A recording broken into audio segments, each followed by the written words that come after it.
about solid state. Now, at first we know what is solid state. Now, this is introduction.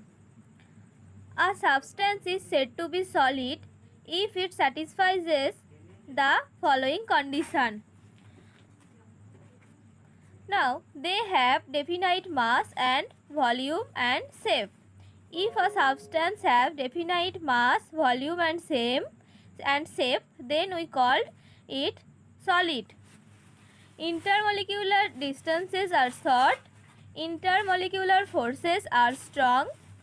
Their constituent particles like atoms, molecules or ions have fixed positions and can only oscillate about their mean position. They are incompressible and rigid. If a substance follows these criteria, then we said that this is a solid substance. Now, the most stable state of a given substance depends upon the net effect of two opposing factors. What are these two? These two are intermolecular forces and thermal energy. Intermolecular forces, which tend to keep the molecules or atoms or ions closer.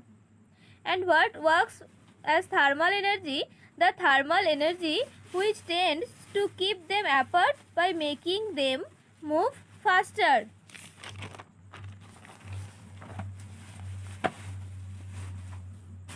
At sufficiently low temperature, the thermal energy is low and intermolecular forces bring them so close that they cling to one another and occupy fixed position.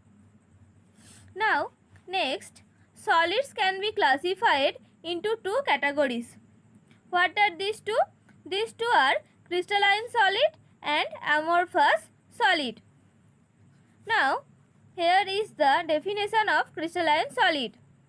A crystalline solid is a substance whose constituent units are arranged in an orderly fashion which repeats itself over very long distances as compared to interatomic distances. This is called crystalline solid. Example of crystalline solid is sodium chloride, diamond, sugar, etc. Now, let's see the definition of amorphous solid. An amorphous solid is a substance whose constituent unit do not possesses an orderly arrangement over a long range. Example of amorphous solid is glass, plastic, etc. Now, difference between crystalline solid and amorphous solid. Crystalline solids have definite characteristic geometrical shape and amorphous solids have irregular shape. Whereas crystalline solid possesses long range order and amorphous solid possesses short range order and they do not have long range order. Next is crystalline solid, they have sharp melting point for crystalline solid and amorphous solid do not have sharp melting points and melt gradually over a temperature range. Next difference is they are anisotropic, that is their physical properties have different values in different direction.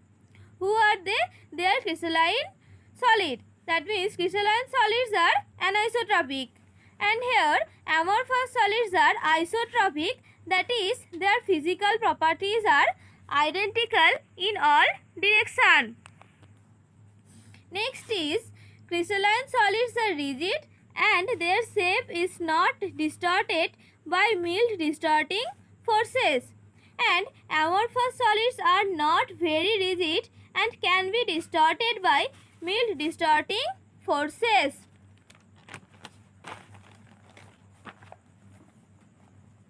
Next difference is they have a crystal symmetry, that is when a crystalline solid is rotated about an axis through a certain angle, its appearance does not change. and here amorphous solids do not have crystal symmetry. Next is when cut with a sharp edged tool, a crystalline solid gives a clean cleavage. When we cut with a sharp edged tool, a crystalline solid gives a clean cleavage, and when we cut with a sharp edged tool, the amorphous solid gives two pieces with irregular surface. The next difference, this is cooling curve. Here this is the cooling curve for crystalline solid and this is the cooling curve for amorphous solid. Here we draw a curve, temperature versus time. Now if we draw the curve, we get 2 points here. Here solidification start and at this point solidification complete.